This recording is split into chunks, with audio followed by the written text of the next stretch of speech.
po jo, mirë.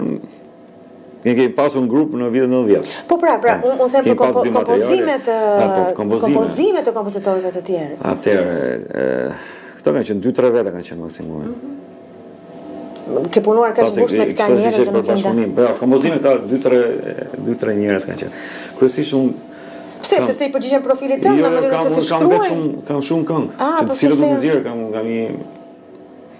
kam vilës dhe kasetat vjetra që incizosh atëherë në magnetofon. E ke parasysh kasetat? I mamë besoj. Po, sigurisht që po. Tani kemi këto celular që sa që vjen frymëzimi. Diçka thuhet për ne që arrim të në qoftë se shohim një kasetë dhe një celulap se dim se për çfarë funksionon. Kjo do të thënë që jemi shumë të lashtë. Po tani e lashtë. Isha një mikun tim që po bëshe mohabet, po flas për brezën e një. Edhe u çon tha çuni tha. Ç'a tha? Iku bab se ti ke lind kohën e dinosaurit. Kuptoni ç'a thëri dha ç'a. Pra kaseta dinosaurit. Por ato kishin të bukur natyrë. Do të thonë ç'a puna çon nga mbrapa kështu. Kaseta kanë qenë, ore kur i tregon këtyre trive që zini radhë njerëz për bëjmë çakiza. I meshin xhinset njëri tjetrit, vakletet sa përqeshë. Keni kaluar se dikur kishit vinila, pastaj përshtatet me kasetat, pastaj përshtatet me CD-t dhe kurse tani duhet të bëni subscribe në Spotify apo në YouTube. Unë kam këtë idenë të krijohet se të vjen moment çdo në një farë mënyrë krijimtaria shpike. Edhe në çdo moment që vjen frymëzimi me anë të celularit inciżoj direkt atë moment që më vjen. Pastaj mundon të mbaj sa ati emocioni që kam incizuar në celular për të përmbush atë material. Do të thënë deri incizosh në kaseta, tani kemi celular tak direkt atë, sikur na vjen moment. Pra dhe teknologjia të ka ndihmuar apo jo? Sigurisht. Kurse për studio për incizim s'kam durim për të marrë me studio incizimi, që janë kolegët tanë. Këtu më saktë në këtë studio më tepër është lënda e parë që prodhohet. Pastaj aty shkon për ta incizuar diku tjetër dhe dikush që është më e ka përditshmëri dhe profesion. E ka pasion, dhe kështu që pasion, se kam shumë pasion të ri në studio gjithë ditën se. Kërkon durim apo jo? Reti nuk shquhet për të. Se kam durim, është e ndarë ato. Intervista jon është e shkurtër, ne duam të themi shumë gjëra për këto. Shumë gjëra. Ti më pyete çfarë? Për pse ke mok të kitarë? Po, e pyeta përpara se të fillonim që pse zgjodhe pikërisht këtë kitarë që ta mbajë në mes gjithë këtyre kitarave që kene në këtë studio. Ka një simbolik kjo kitare.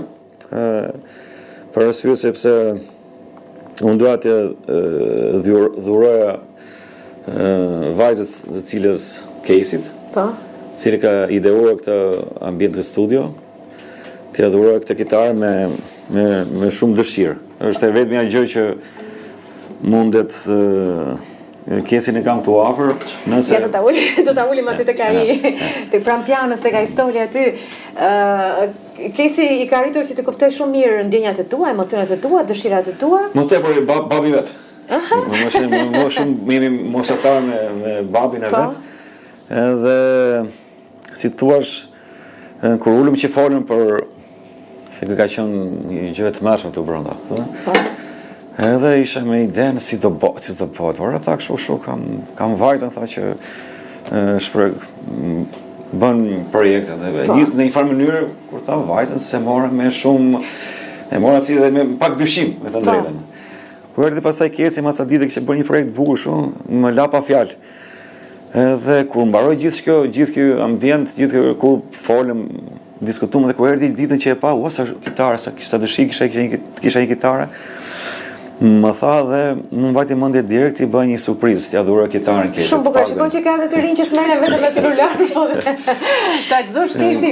Ti ishe publiku i parë i Tempit i kësaj interviste me Redonin, je edhe njeriu që merr një dhuratë kaq të bukur, pra është ekskluzivisht këngët më të bukura të Redonit u luajt asa. Do të kemi të bukur nga ana ime Kesit, nga vash do të mësoj të kitarën se akoma. Po pra, sepse nuk ka kuptim një kitarë, po mos mësosh disa akorde. Po për fat kitarën mund ta mësosh në çdo moshë dhe çdo njeri mundet. Kjo ka moshën e durrë. Kitarën mësohet, ai që ka pasionin e mëson instrument. Në çdo moment të jetës. Kështu që ishte kënaqësi shumë e madhe që jeni të parë si thua juve vizitorët e mi. Sigurisht edhe Kesi që i dhuroi me shumë dashuri këtë kitare, në gjëra më simbolike që mund duhet për të. Dhe unë nuk knaqe shumë diçka intervistë sikur jemi në shtëpi.